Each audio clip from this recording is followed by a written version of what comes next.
Doing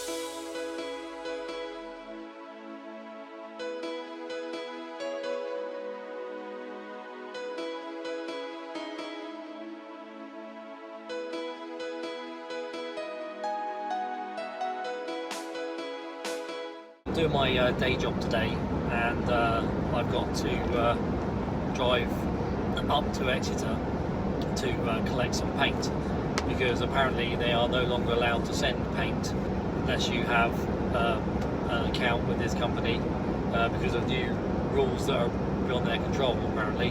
So I'll have to lose 4 hours of my day driving to get some paint.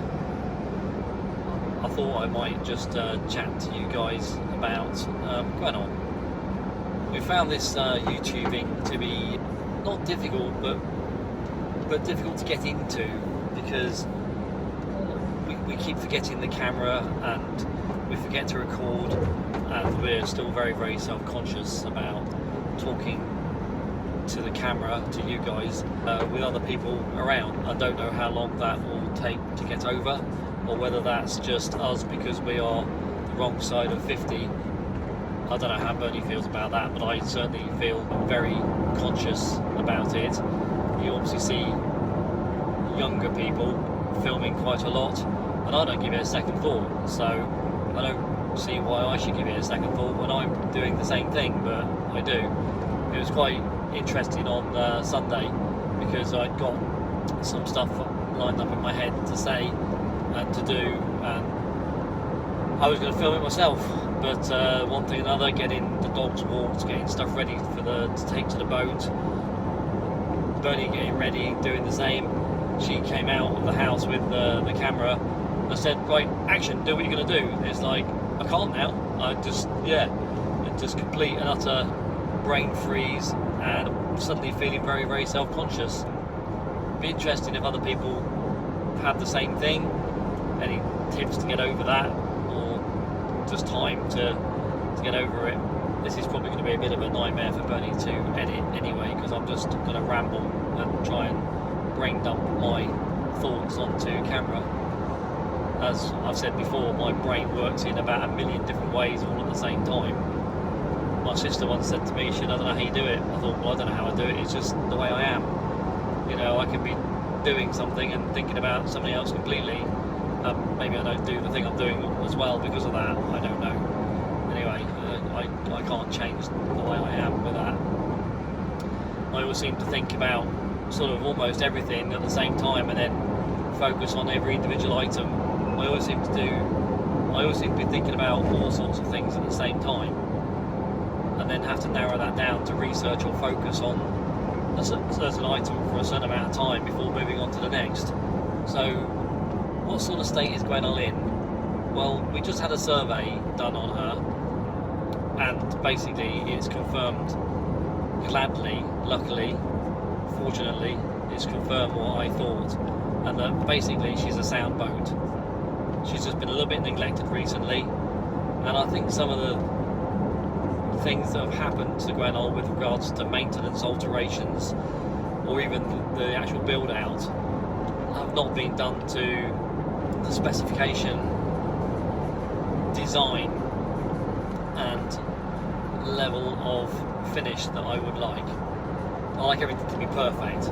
That's never possible, because I don't think I even have a standard that is as high as perfect. So I just do the best I possibly can with everything at all times, sometimes to my downfall. So yeah, so the survey has confirmed exactly what I thought. Not exactly, but the survey has confirmed what I thought, basically, and that she's a sound boat. The hull has no osmosis, it's not damp, the keels are attached well with no obvious signs of problems.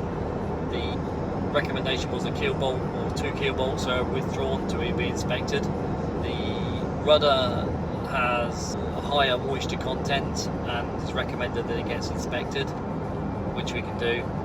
And all the other things that were spotted are stuff that I already knew about, basically.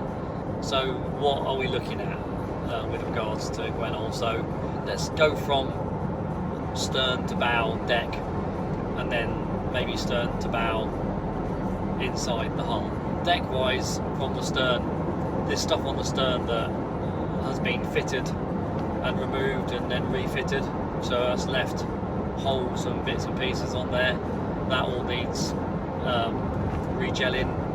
The stern has been painted blue for some reason.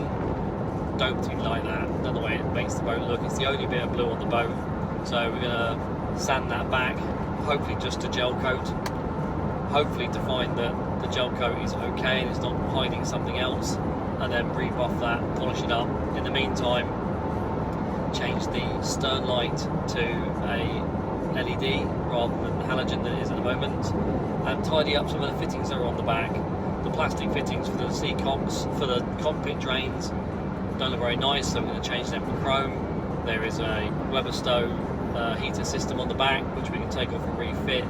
All the fittings, by the way, of the whole boat need taking off and rebedding basically. Some of them we know are leaking, some of them have been on there for 25 years, and basically it's just prudent to just do it, so we're going to just do it.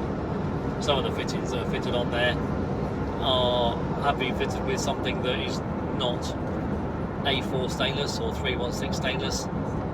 Whether some of the fittings are actually stainless is debatable, so they're coming off anyway. There were two 16 amp power marine shore power plugs mounted to the boat, one on the transom and one inside the cockpit on the port side. They're coming off. We are going to have shore power, but I don't believe those plugs are really suitable for the marine environment to be outside exposed like that. So we'll mount one inside the locker. It's not too difficult to bring the cable into the locker and plug it in, so I think that's the way we'll do it. Alternatively, I'm sure you can get 16 amp. In fact, I've seen them on Force 4 and places like that, 16 amp marinized plugs, but these aren't. These are just plastic with brass terminals, and they corrode, which I presume is why it's had two. But positions they've been put in is just, I mean, the one on the transom, I mean, that's just daft. And the one inside the cockpit, well, to be fair, it's like right in the middle of your back where you want to sit potentially, and it's a huge fitting as well. I mean, it's, you know, it stands out from the hull 75mm. I mean, it's just crazy. So that's coming off anyway, like I said, and we'll fill the gel coat up those holes and everything else.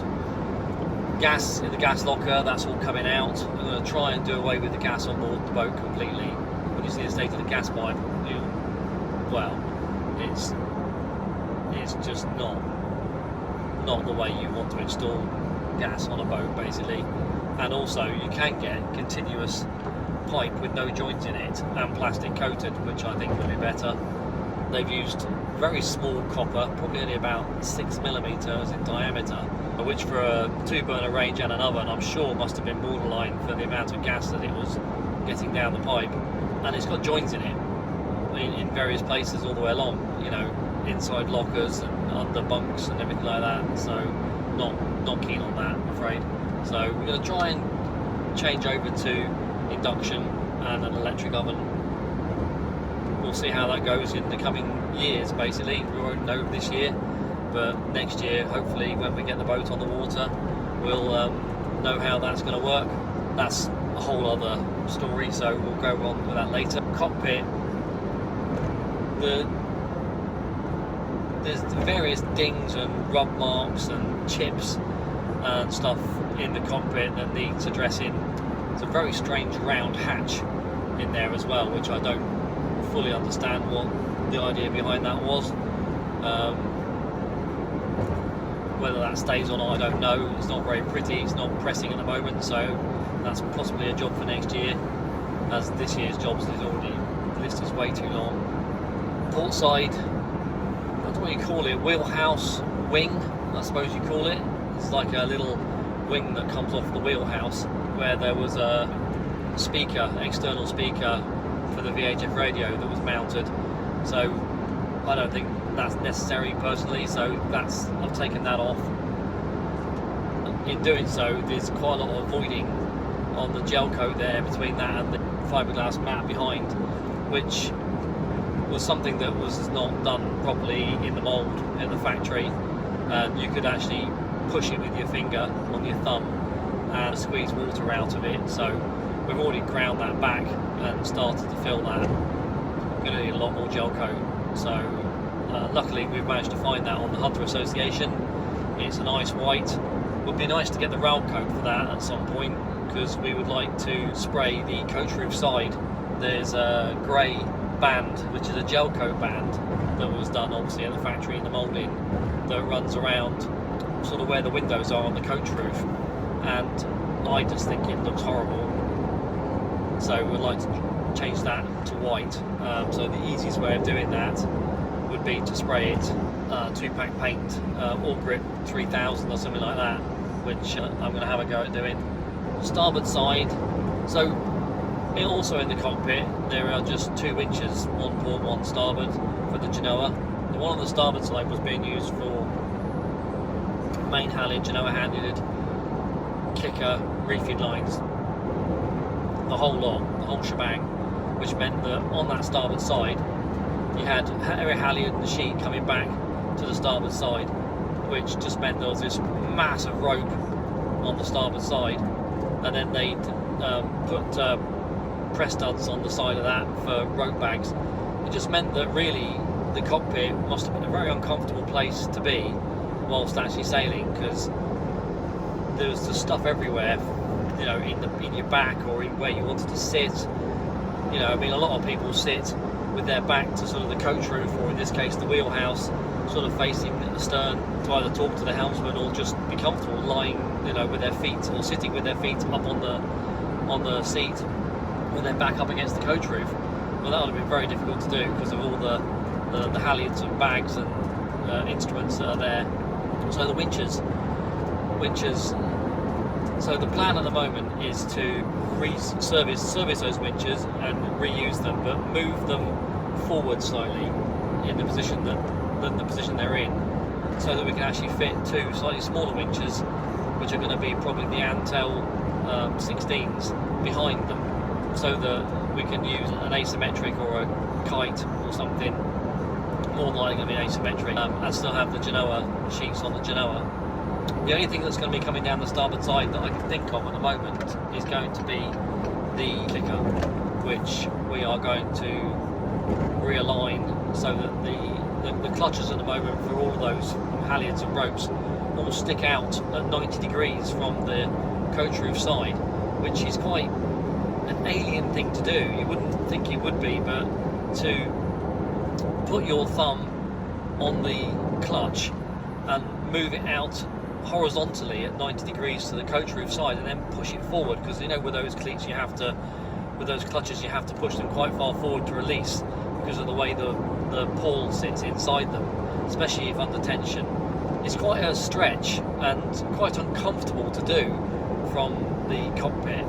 So the plan is to, at great expense, because these things are ridiculously expensive, replace that with a spin lock starboard side mounted clutch, and then realign all the blocks and everything else there forward. Just touching on the blocks, I've looked at the Seldon ones, which seem to be a nice design and quite nicely made. Good recommendations from Allspars, Andy from Allspars, and I know they'll work well, but I was thinking about maybe these frictionless rings that you can get as well. I don't know. Anyway, it's a conversation to be had with Andy and my long-suffering wife Bernie. So I think that's about it for the cockpit really. So we obviously need to make new doors for that. We're going to go for a single door, perhaps try and do a video on that as to our decision process for doing that, going from two opening doors to one single door. And I've got an idea for how to do the companionway drop-in board at the bottom as well, so that'll be an interesting chat. Going down the port side, there are various fillers and that for water and the black water tank and diesel. Just going to take them off and rebed them. The diesel hose filling the tank is going to need replacing anyway, because at the moment it is actually a piece of Vetus exhaust pipe, which I'm not sure is suitable for diesel. I don't know how resistant it is to pure diesel. Obviously when it's being used as an exhaust, it has the gases and water being pumped down it. So whether that was suitable for diesel, I don't know. Interesting actually. If anyone knows the answer to that, would love to hear from you in the comments, because that could have been one of the reasons why the diesel tank seems to be so contaminated. Could just be diesel bug. If it is dissolving bits of that Vitas hose, Vitas exhaust hose, and then putting it into the tank over long periods of time, that can explain a lot. So wheelhouse windows, I can't see any problems with the actual acrylic sheeting that's in the side of there. Doesn't seem to be any major scratching. In fact, it seems to be in really good condition. That's the plan for this weekend, just have another look at that. Actually wash it and have a good look at that. We haven't really washed it, but give it a good nice soapy wash basically, and have another look at that. So just take those windows out and reseal them. As you guys know or don't know, I'm in the construction industry, have been all my life actually, since before did I ever become an adult? Don't know. So I've been on building sites and that since a kid basically, because both sides of my family were in construction. Both my grandfathers were in construction and my dad was in construction. My dad and I worked together for over 30 years, which I'm not sure how many father-sons can say that. Very nice to have done that, to be fair. If you can get materials that can cross over from construction to the marine industry, you seem to pay an awful lot less if you buy them from a construction outlet. So 3M make a glazing tape for this situation basically, that seals these windows. And if you want to buy the tape from the marine industry, you're looking at 100 quid for a roll. So exactly the same thing, and I promise you it's the same, from 3M for the glazing industry in the construction industry that is suitable for marine use and all the rest of it, is £25. So I think that should be shame on the maritime industry, really, the marine industry, for doing that kind of thing, because that's just not acceptable, and we find that all the time with materials for the boat. So windows are going to come out and be resealed. There are 3 windows in the front of the wheelhouse which are double glazed. I think that was quite innovative when this was done originally, because I don't know of any other boat in the late 80s that was designed to have double glazing actually fitted. And when I say double glazing, I mean proper glass double glazing, like the same as you would have in your house. So at the moment the options are to replace it like for like, which I think we can do. Just take those glazing units out and get them to a glazier, get them to remake them. Obviously I use a few of those already, so I roughly know the cost of doing that.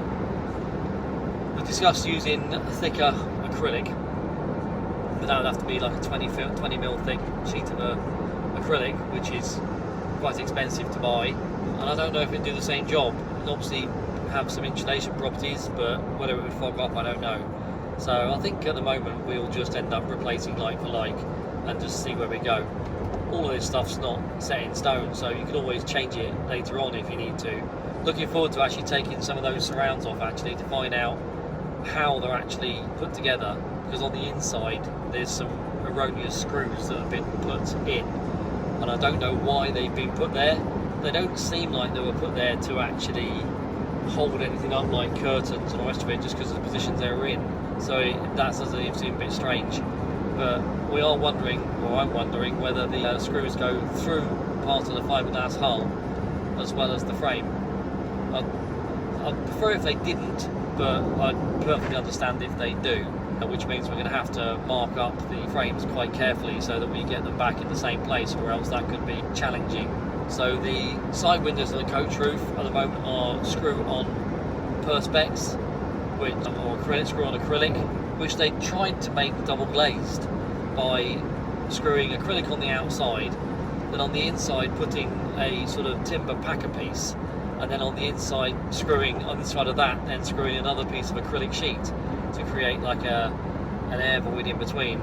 Of course, this would never have worked because you can't create the vacuum that you need to create between the two pieces, so you just get air that will condensate in between, which I'm sure will also help towards the rotting out of those internal side timbers and caused a lot of the damage that was happening there, because those windows have been leaking for some time, not helped by the fact that other fittings that are screwed to the side of the coach roof on the port side had ripped out, namely the roller reefing guides, which is the only thing that came down the port side was a roller reefing guide. Obviously that must have been quite hard to pull because of the wear marks in the wing on the port side aft end of the coach roof, because it's worn away quite badly as ropes have been dragged across it several times. Hopefully we've got a solution for that. Again, Andy from All Spars and I have had a discussion about how to reroute that down the port side.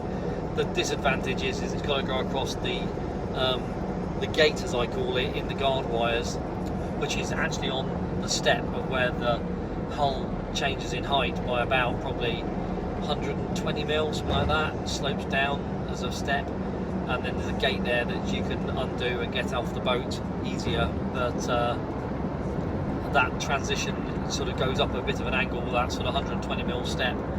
So, and also of course as you go through that gateway there's going to be a low down rope across the bottom, which is probably not ideal, but after the first time we've face planted onto the deck, onto the pontoon, hopefully we'll actually, I might do it once, Bernie might do it a dozen times, hopefully we'll learn and not to do that. But again, those lines, they can take quite a bit of tension sometimes when you're out there in the real world, and the hull side on the coach roof is only 3-4mm thick fiberglass, so not a good place to have a fitting really that can be under tension like that. I think they'd been pulled off because at some point the boat had been left unattended for a longer or an extended period of time, or even a short period of time, and the roller reefing line had been left slack, and then the wind had managed to get hold of it and whip it sort of backwards and forwards, and as it whipped away from the coach roof side it obviously took the fittings with it, and those holes were left open because you couldn't see them from the inside, because obviously they're behind linings and timber and stuff, and water was obviously coming in there at quite a rate and has caused most of the damage on the port side inside anyway. Going up forward, a bit further forward, on the port side as well, there's some damage on the stanchions by the gate again. It's obviously at some point hit something, another boat or something on the dock side, and been put under some great strain. Has obviously ripped the stanchion foot, the gate stanchion foot out of the deck and misshapen it a little bit, and has been put back on in a slightly different position to what it was originally, which I find annoying. My perfectionism, OCD, whatever you want to call it, doesn't like that. Been fitted back very badly with fittings that aren't stainless and needs attention. Whether I can actually bend that back into a bit of better shape at the time, I don't know, but if I can't, I'll have to live with it. Just try not to look from port to starboard in the same head turn, because that would annoy me, but there you go. Handrails are made of probably teak, but at some point the teak on the boat has been painted with, I'm going to say it's a Ronseal product. If anyone knows me, I'm not a great lover of Ronseal. It just seems to kill wood. When they say on the advert it does just what it says on the tin, it doesn't say on the tin kills wood, and that's exactly what it does. It doesn't seem to let the timber breathe or move, and it just seems to kill it, and it's definitely killed the teak. Has become very, I'd like to say rotten, but I'm not even sure if teak can rot, but it feels rotten basically. Anyway, those handrails, which are not designed very nicely, not manufactured very nicely either, are horrible. They're basically like a flat piece of 2x1, 50 by 25, screwed onto some vertical blocks with a plane thrown at them to put some edges on, and then covered in Ronseal, which is like brown. Yeah, as you can understand, it's just horrible.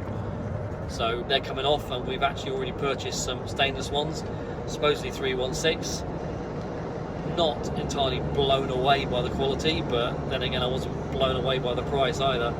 You can pay a couple of £100 per rail, and I ended up paying sort of between 60 and 70 pounds, so I suppose you get what you pay for. On the whole, they're not too bad. Be interested to see if I can find someone that would actually be able to put a nicer weld on the front and aft foot of it than what's there. But anyway, we'll play that by ear. the anchor winch on the bow needs taking off and servicing. It's not powered, it's winch, so how long we'll live with that, I don't know. I'm guessing 1 season.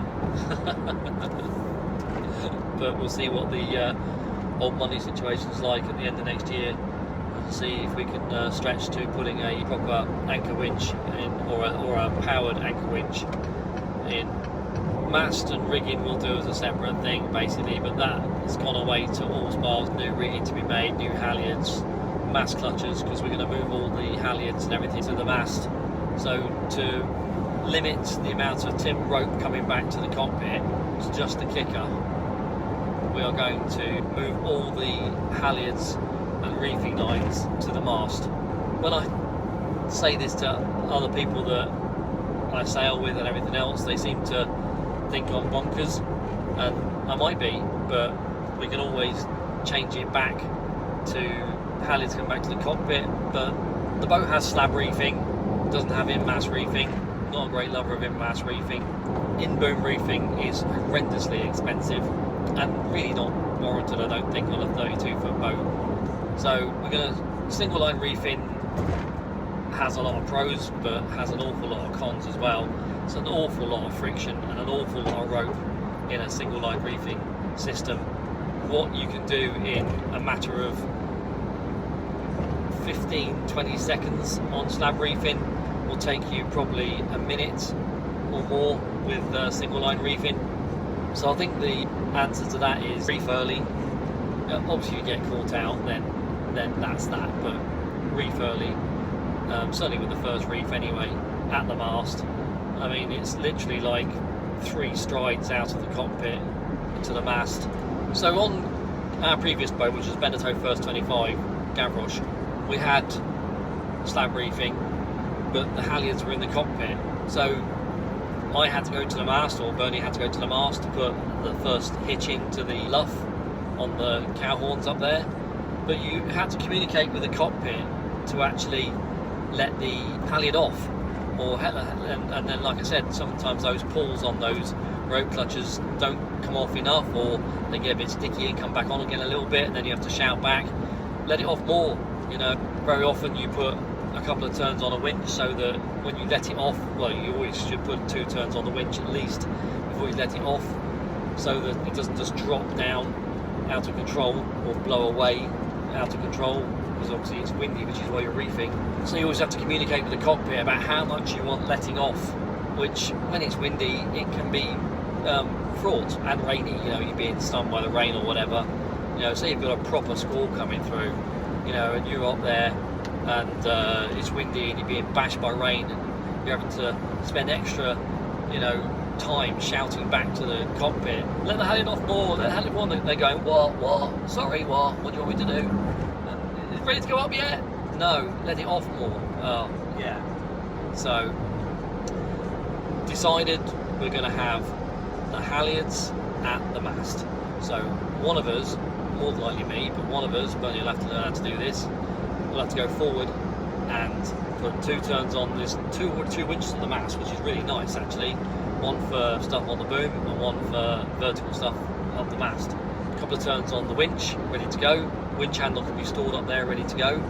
You on your own can let the halyard off, pull down what you need to pull down under control, click it onto the cowl horns, clutch back on, hoist it back up to the tension that you want, and then whilst you're there, pull the reefing lines in from the boom. There's a little winch there as well, which is going to need servicing, but that's nothing that Bernie can't handle. Put the other side in, I reckon, I don't know, 30 seconds maybe, as opposed to probably way over a minute with single line reefing from the cockpit. Anyway, decision made. If we need to change it, we'll tell you about it. We'll report back next year when we're sailing how that goes. But personally, I'm quite looking forward to trying that system. Might, over time, actually even get some granny bars up there. So keep looking on Marketplace, see if there's any available anywhere. So that's sort of really it for the deck. Cables going through the deck from the mast with the VHF and the lights and the radar that's on there at the moment do a very, very strange thing and go down through the mast step. which I'm not sure about, because I don't know how you see if water's getting in or not from that. Anyway, so we'll see about that as well. If I can come up with another solution for that, I will do, I think.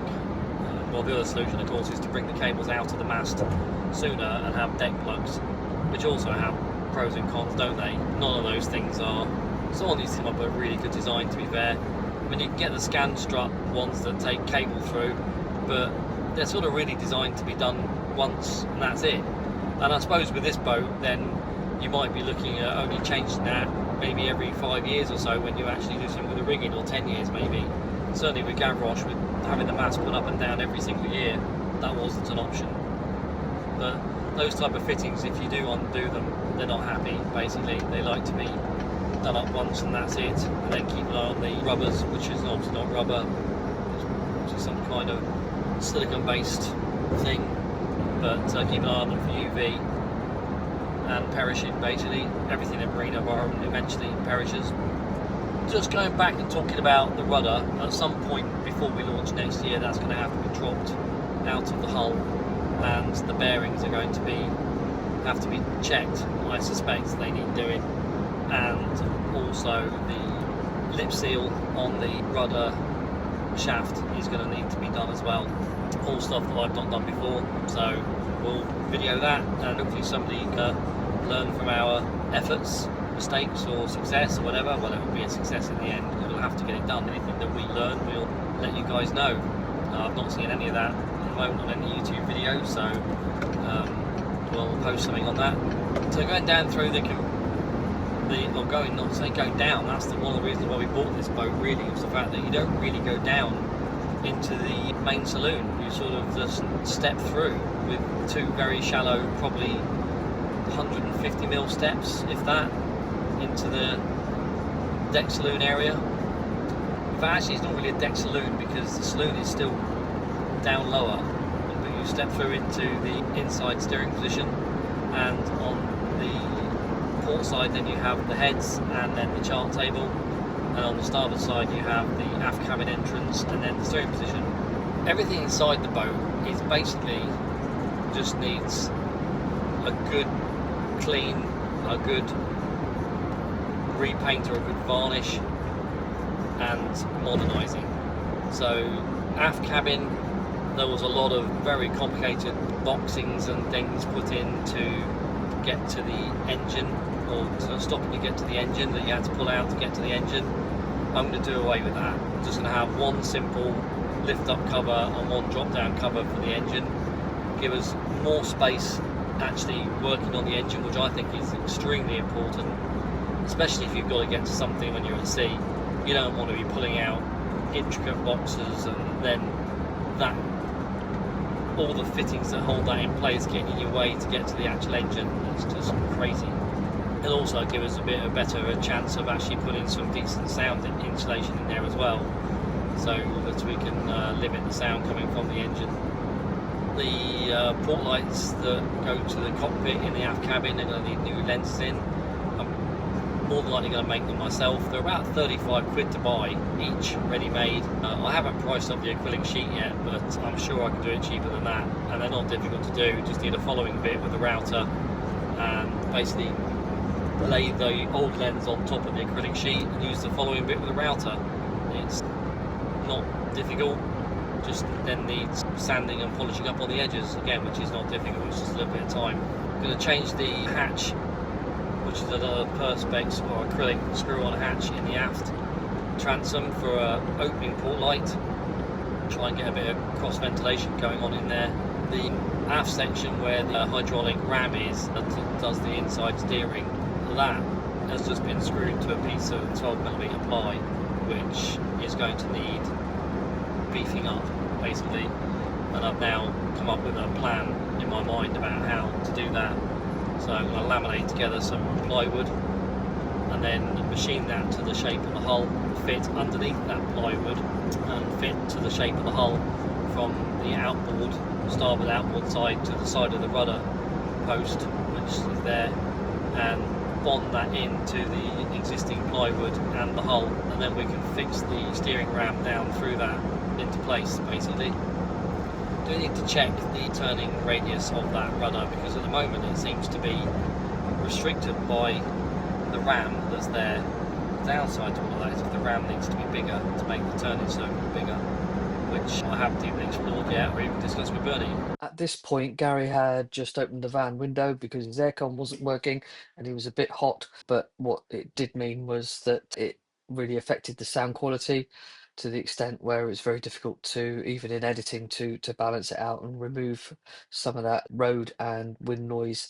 So we will call it a day at this point. All he was discussing were features inside the boat that we have discussed on previous videos, things like redesigning the nav station and lockers, hanging lockers and such like in the aft cabin. So thank you for watching the video. Thank you for your continued support. Very much appreciated. Please continue to like and subscribe and share with your friends and follow our progress as we carry on with the work on Gwenol. And hopefully there will be other things that we will talk about other than just boats in the future. So at this point, from Gary and me, would just like to say thank you and cheers and gone.